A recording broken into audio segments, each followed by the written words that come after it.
Je vous remercie, Monsieur le Président. Monsieur le Président, très chers collègues, Messieurs les membres du gouvernement, Mesdames, Messieurs les collaborateurs des membres du gouvernement, très chers collègues, bu ngeen mënee seetlu depuis quelque temps ñëwuma Assemblée nationale parce que j'observais et je me rends compte que nous sommes en train de travailler dans l'illégalité. Et cette illégalité-là, je pense que mënul continuer. Et j'interpelle le président Ousmane Sonko parce que bi ñu ko defee Premier ministre seede yàlla dañ ne ko dafa dañoo def déclaration de politique générale fii Assemblée nationale mu ni du ñëw parce que suñu règlement intérieur dafa am lu ci nekk te waru ci nekk tey jii suñu règlement intérieur matul dafa manqué fii la ñu voté article 112 118 ñu modifié ko fii ñu war ko yóbbu ci président de la République yóbbu ko war a conseil constitutionnel mu joxe ci avis ñu promulgué ko ba tey jii je suis allé au conseil constitutionnel pour demander est-ce qu'il a été saisi. Le conseil n'a pas été saisi. J'ai consulté le journal officiel, ça n'a pas été promulgué. Donc l'article 118 aujourd'hui jusqu'à présent kenn mënu wax fu mu nekk existé wul donc règlement intérieur motul et comme amuñu règlement intérieur mënuñu décider s'il vous plaît xam-xam rek laay wax nag te bu ma kenn tontu ci ay xuloo xoolal règlement intérieur assemblée nationale bi tey matul mënuñu décider ce n'est pas possible comme mënuñu décider nañu arrêter séance bi non suñu continuer on sera dans l'illégalité et c'est ça la vérité historique. S'il vous plaît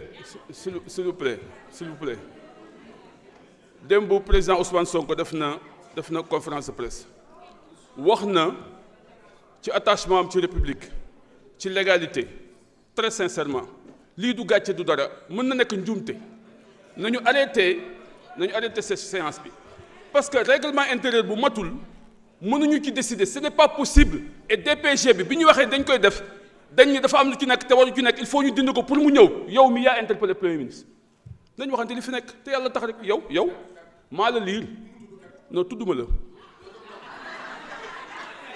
s'il vous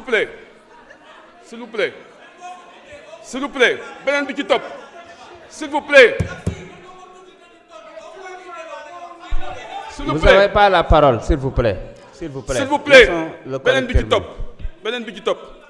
beneen bi ci topp bu loolu wéyee s'il vous plaît beneen topp bu ci loolu wéyee procédure bi ñu utiliser ba fii dañu violer encore règlement intérieur bu matul bii article 69 dafa wax lu leer daf ni les textes soumis aux discussions à l'Assemblée nationale dañ koy déposer sur la table du président de l'Assemblée nationale mu joxe information assemblée bi mu ñu jël acte informer ñu déposer doo ko jox bureau doo ko étudier mais tey jii lii yëpp kenn gisu ci dara dul bureau bi moo réunion et là le bureau ne peut pas se réunir en intercession di discuter sur des questions législatives et je vous donne l'exemple juste sur l'alinéa 5 de l'article 69.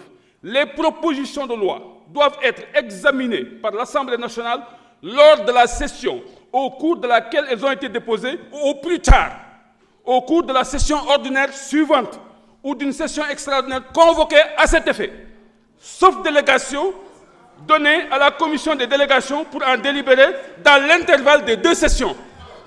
Ce n'est pas possible de discuter une proposition de loi proposée par des députés en intersession. Ce n'est pas possible. Le règlement intérieur ne le permet pas. Et j'ai des juristes avec ici. S'il vous plaît. Par conséquent, je demande à ce que les débats soient ajournés parce que nous n'avons pas un règlement intérieur complet.